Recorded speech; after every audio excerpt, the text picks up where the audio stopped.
ഹരി ഓം. ദശകം 66 ഗോപീജനാഹ്ലാദനം. ശ്ലോകം 1. ഉപയാതാനാം സുദൃശാം കുസുമായുധബാണപാദവിവശാനാം അഭിവാഞ്ചിതം വിധാതും കൃതമതിരപിതാ ജഗാധവാമമിവ. ഉപയാതാനാം സുദൃശാം കുസുമ ആയുധ ബാണപാദവിവശാനാം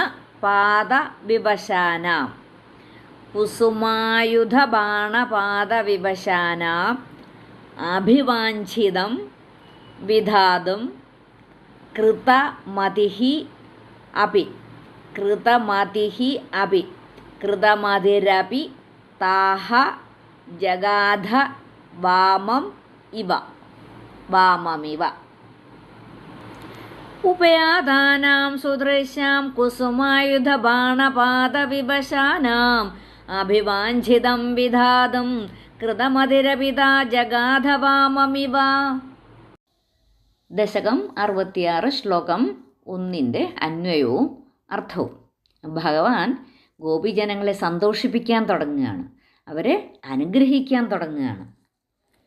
കുസുമായുധബാണപാദവിവശാനാം ഉപയാതാനാം സുദൃശാം അഭിവാഞ്ചിതം വിധാതും കൃതമതിഃ അപി ത്വം താഹ വാമം ഇവ ജഗാധ.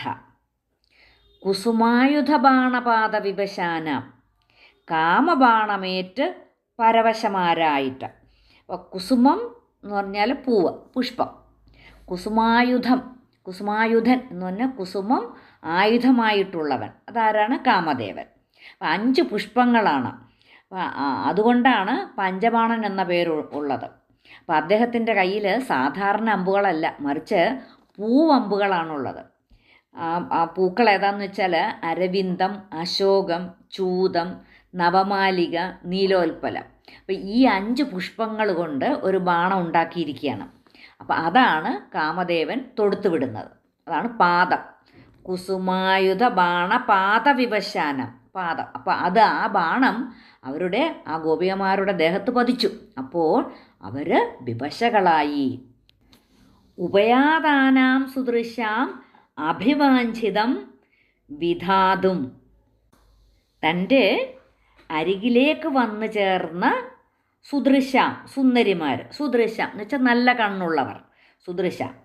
അപ്പോൾ ആ തൻ്റെ അരികിലേക്ക് വന്നു ചേർന്ന സുന്ദരിമാരായ ഗോപികമാരുടെ അഭിവാഞ്ചിതം, ആഗ്രഹം, വിധാതും സാധിപ്പിക്കുവാൻ, കൃതമതിഃ അപി തീരുമാനിച്ചിരുന്നിട്ടും, ഉപയാതാനാം സുദൃശാം അഭിവാഞ്ചിതം വിധാതും കൃതമതിഃ അപി, തൻ്റെ അരികിലേക്ക് വന്നു ചേർന്ന സുന്ദരിമാരായ ഗോപികമാരുടെ ആഗ്രഹം സാധിപ്പിക്കുവാൻ തീരുമാനിച്ചിരുന്നിട്ടും, ത്വം താഹ വാമമിവ ജഗാധ, ത്വം അങ്ങ് താഹ അവരോട് വാമം ഇവ ജഗാധ ഇടത്തടിച്ച മട്ടിൽ അരുളി ചെയ്തു.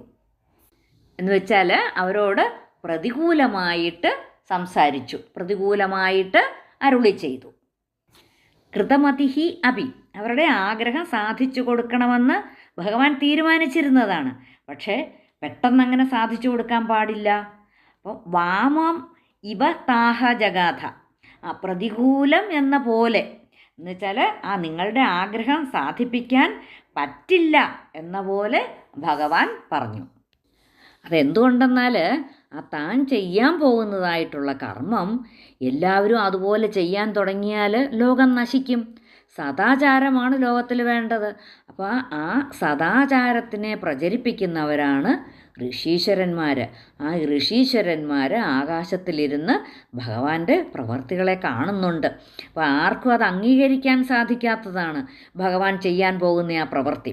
അപ്പം അതുകൊണ്ടാണ് എന്താണ് സ്ത്രീധർമ്മം, എന്താണ് ഭാര്യാധർമ്മം എന്നുള്ളത് ആ സ്ത്രീകൾ മനസ്സിലാക്കണമെന്ന ഉദ്ദേശത്തോടു കൂടിയാണ് ഋഷിമാർ കേൾക്കത്തക്ക വിധം ഇവരോട് പ്രതികൂലമായിട്ട് പറഞ്ഞത്. പക്ഷേ ഗോപിമാരെ സംബന്ധിച്ച് ഭഗവാൻ നേരത്തെ വാക്ക് കൊടുത്തിട്ടുള്ളതാണ്. 2ാം ശ്ലോകത്തിൽ കുറച്ചുകൂടെ അത് വ്യക്തമാക്കും. ഉപയാതാനാം സുദൃശാം കുസുമായുധബാണപാദവിവശാനാം അഭിവാഞ്ചിതം വിധാതും കൃതമതിരപിതാ ജഗാധവാമമിവ.